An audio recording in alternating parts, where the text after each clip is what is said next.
40ರ ನಂತರ ಮೆಟಬಾಲಿಕ್ ಸ್ಲೋಡೌನ್ನಿಂದ muscle wasting, bone density ಕಮ್ಮಿ, ಮಂಡಿ ನೋವು, ಸೊಂಟ ನೋವು, ಬೆನ್ನೋವು ಇದಕ್ಕೆಲ್ಲ ಪರಿಹಾರ clinically tested Amrut noni ortho plus. Noni ಮತ್ತು ಔಷಧೀಯ ಗಿಡಮೂಲಿಕೆಗಳು ನೋವನ್ನ ಕಮ್ಮಿ ಮಾಡಿ ಪೋಷಕಾಂಶ ನೀಡಿ ಮೂಳೆ ಸ್ನಾಯುಗಳನ್ನ ಬಲಪಡಿಸುತ್ತವೆ. ಅಮೃತ್ ನೋನಿ ಆರ್ಥೋ ಪ್ಲಸ್ ನೋವು ರಹಿತ ಜೀವನಕ್ಕಾಗಿ ಖರೀದಿಸಲು ಲಿಂಕ್ ಡಿಸ್ಕ್ರಿಪ್ಷನ್ ಮತ್ತು ಪಿನ್ಡ್ ಕಾಮೆಂಟ್ ನಲ್ಲಿದೆ.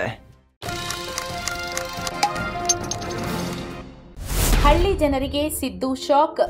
ಸರ್ಕಾರದಿಂದ ಮತ್ತೊಂದು ಟ್ಯಾಕ್ಸ್. ಯಾವೆಲ್ಲ ಆಸ್ತಿಗೆ ಬೀಳುತ್ತೆ ತೆರಿಗೆ? ನಮಸ್ಕಾರ ಸ್ನೇಹಿತರೆ, ರಾಜ್ಯದ ಹಳ್ಳಿ ಜನರಿಗೆ ಒಂದು ಶಾಕಿಂಗ್ ಸುದ್ದಿ.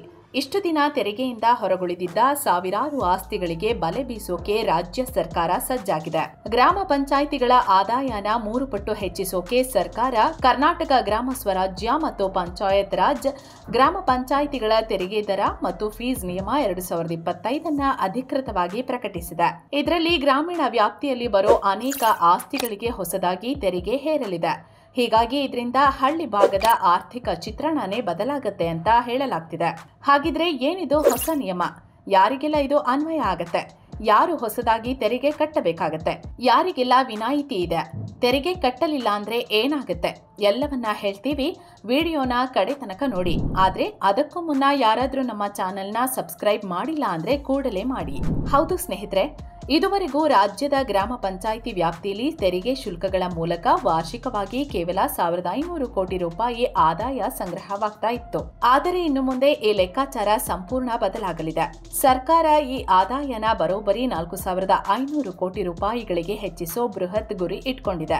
ಇದಕ್ಕಾಗಿ ಈ ಹಿಂದೆ ಇದ್ದ ಕರ್ನಾಟಕ ಗ್ರಾಮ ಸ್ವರಾಜ್ಯ ಮತ್ತು ಪಂಚಾಯತ್ ರಾಜ್ ಗ್ರಾಮ ಪಂಚಾಯಿತಿಗಳ ತೆರಿಗೆ ದರ ಮತ್ತು ಫೀಸ್ ನಿಯಮ 1993ರ ಕಾಯ್ದೆನ ತಿದ್ದುಪಡಿ ಮಾಡಿದೆ. ಹೊಸ ಕಾನೂನು ತಂದಿದೆ.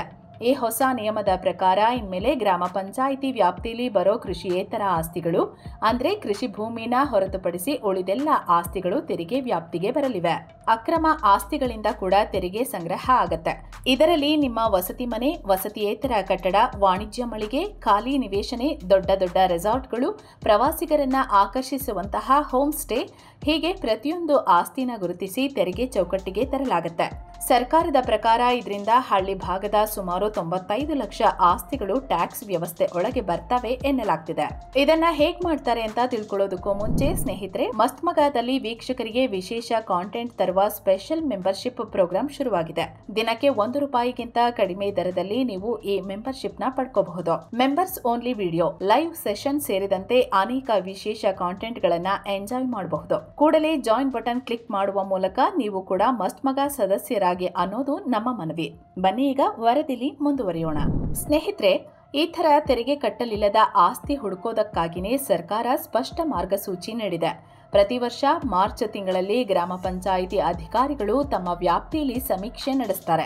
ಇದುವರೆಗೆ ತೆರಿಗೆ ಕಟ್ಟದೆ ತಪ್ಪಿಸಿಕೊಂಡಿದ್ದ ಎಲ್ಲ ಆಸ್ತಿಗಳ ವಿವರ ದಾಖಲೆ ಸಂಗ್ರಹಿಸುತ್ತಾರೆ. ಅವುಗಳನ್ನು ಸರ್ಕಾರದ ಡೇಟಾಬೇಸ್ಗೆ ಎಂಟ್ರಿ ಮಾಡುವ ಮೂಲಕ ಏಪ್ರಿಲ್ 1ರಿಂದಲೇ ತೆರಿಗೆ ವ್ಯಾಪ್ತಿಗೆ ತರಲಾಗುತ್ತೆ.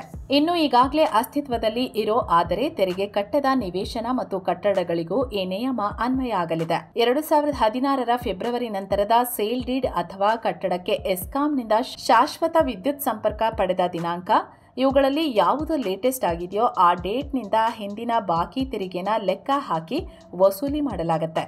ಸಮೀಕ್ಷೆ ಮುಗಿದ ನಂತರ ಹೊಸದಾಗಿ ತೆರಿಗೆ ವ್ಯಾಪ್ತಿಗೆ ಸೇರಿಸಲಾಗುವ ಆಸ್ತಿಗಳ ಪಟ್ಟಿನ ಗ್ರಾಮ ಪಂಚಾಯಿತಿ, ತಾಲೂಕು ಪಂಚಾಯಿತಿ, ತಾಲೂಕು ಕಚೇರಿ ಹಾಗೂ ಗ್ರಾಮದ ಪ್ರಮುಖ ಸಾರ್ವಜನಿಕ ಸ್ಥಳಗಳಲ್ಲಿ ಪ್ರಕಟಿಸಲಾಗುತ್ತೆ. ಸಾರ್ವಜನಿಕರು ಈ ಬಗ್ಗೆ ಆಕ್ಷೇಪಣೆ ಸಲ್ಲಿಸೋಕೆ 7 ದಿನಗಳ ಟೈಮ್ ಕೂಡ ಕೊಡಲಾಗುತ್ತೆ. ಆಕ್ಷೇಪಣೆ ಪರಿಶೀಲಿಸಿದ ನಂತರನೇ ಪಿಡಿಒ ಗ್ರಾಮ ಪಂಚಾಯಿತಿ ಅಧ್ಯಕ್ಷರ ಅನುಮೋದನೆ ಜೊತೆಗೆ ತೆರಿಗೆ ಅಂತಿಮಗೊಳಿಸುತ್ತಾರೆ. ಯಾರಿಗೆಲ್ಲ ವಿನಾಯಿತಿ? ಒಂದೆಡೆ ತೆರಿಗೆ ಹೊರೆ ಹೆಚ್ಚಿಸಿದ್ರೂ ಸರ್ಕಾರ ಕೆಲ ವರ್ಗದವರಿಗೆ ದೊಡ್ಡ ವಿನಾಯಿತಿ ಕೂಡ ನೀಡಿದೆ. ಹೌದು, ಗ್ರಾಮಗಳಲ್ಲಿ ಧರ್ಮಾರ್ಥವಾಗಿ ಅಂದ್ರೆ ಚಾರಿಟಿಗಾಗಿ ನಡೆಸ್ತಿರೋ ಆಸ್ಪತ್ರೆ, ಶಿಕ್ಷಣ ಸಂಸ್ಥೆಗಳಿಗೆ ಸಂಪೂರ್ಣ ವಿನಾಯಿತಿ ನೀಡಲಾಗಿದೆ. ಅಷ್ಟೇ ಅಲ್ಲ, ದೇಶ ಕಾಯುವ ಸೈನಿಕರು, ಮಾಜಿ ಸೈನಿಕರು, ಹುತಾತ್ಮ ಯೋಧರ ಪತ್ನಿಯರು, ಕುಷ್ಠರೋಗಿಗಳು, HIV ಸೋಂಕಿತರು, ವಿಶೇಷ ಚೇತನರು ಹಾಗೂ ಮಹಿಳಾ ಸ್ವಸಹಾಯ ಗುಂಪುಗಳಿಗೆ ಸೇರಿದ ಆಸ್ತಿಗಳಿಗೆ 50% ತೆರಿಗೆ ವಿನಾಯಿತಿ ಘೋಷಿಸಲಾಗಿದೆ.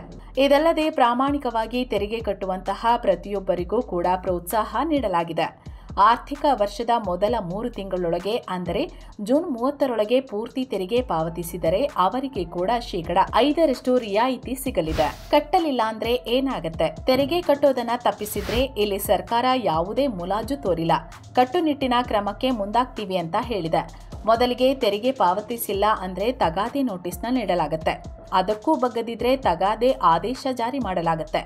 ಆದರೂ ತೆರಿಗೆ ಪಾವತಿಸದಿದ್ದರೆ ಅಧಿಕಾರಿಗಳು ನಿಮ್ಮ ಚರಾಸ್ತಿ ಅಂದರೆ ವಾಹನ ಪೀಠೋಪಕರಣ ಜಪ್ತಿ ಮಾಡೋ ಅಧಿಕಾರ ಹೊಂದಿದ್ದಾರೆ.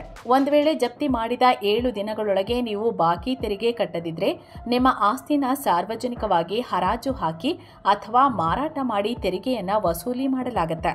ಹಾಗಾಗಿ ತೆರಿಗೆ ನಿರ್ಲಕ್ಷಿಸಿದರೆ ನಿಮ್ಮ ಆಸ್ತಿನೇ ಕಳೆದುಕೊಳ್ಳುವ ಅಪಾಯ ಇದೆ. ಒಟ್ನಲ್ಲಿ ಈ ಹೊಸ ನಿಯಮ ಗ್ರಾಮ ಪಂಚಾಯಿತಿಗಳನ್ನ ಆರ್ಥಿಕವಾಗಿ ಸಬಲಗೊಳಿಸುವ ಹೆಜ್ಜೆಯಾಗಿದೆ. ಇದರಿಂದ ಗ್ರಾಮಗಳಲ್ಲಿ ರಸ್ತೆ, ಚರಂಡಿ, ಕುಡಿಯುವ ನೀರು, ಸ್ವಚ್ಛತೆಯಂತಹ ಮೂಲ ಸೌಕರ್ಯಗಳ ಅಭಿವೃದ್ಧಿಗೆ ಹೆಚ್ಚಿನ ಅನುದಾನ ಸಿಗಲಿದೆ. ಆದರೆ ಮತ್ತೊಂದೆಡೆ ಗ್ರಾಮೀಣ ಭಾಗದ ಆಸ್ತಿ ಮಾಲೀಕರ ಮೇಲೆ ತೆರಿಗೆ ಹೊರೆ ಹೆಚ್ಚಾಗುತ್ತೆ. ಪ್ರಾಮಾಣಿಕರಿಗೆ ರಿಯಾಯಿತಿ, ತಪ್ಪಿತಸ್ಥರಿಗೆ ಕಠಿಣ ಶಿಕ್ಷೆ ಅನ್ನೋ ಸಂಕೇತ ಸರ್ಕಾರ ನೀಡ್ತಾ ಇದೆ. ಸೊ ಫ್ರೆಂಡ್ಸ್, ಇದಾಗಿತ್ತು ಸರ್ಕಾರ ಗ್ರಾಮೀಣ ಭಾಗದಲ್ಲಿ ತರ್ತಿರೋ ಹೊಸ ನಿಯಮದ ಬಗ್ಗೆ ತಿಳಿಸುವಂತಹ ಪ್ರಯತ್ನ. ಈ ವರದಿ ಬಗ್ಗೆ ನಿಮ್ಗೇನ್ ಅನ್ಸುತ್ತೆ ಅನ್ನೋದನ್ನ ಕಮೆಂಟ್ ಮಾಡಿ ತಿಳಿಸಿ. ಜೊತೆಗೆ ಆಗಲೇ ಹೇಳಿದಂತೆ ಮಸ್ತ್ ಮಗ ಚಾನೆಲ್ನ ಸದಸ್ಯತ್ವ ಪಡೆಯೋದನ್ನ ಮರಿಬೇಡಿ. ಮತ್ತೆ ಇಂತಹ ಮತ್ತೊಂದು ಮಾಹಿತಿಪೂರ್ಣ ವಿಡಿಯೋದಲ್ಲಿ ಸಿಗೋಣ. ಧನ್ಯವಾದ.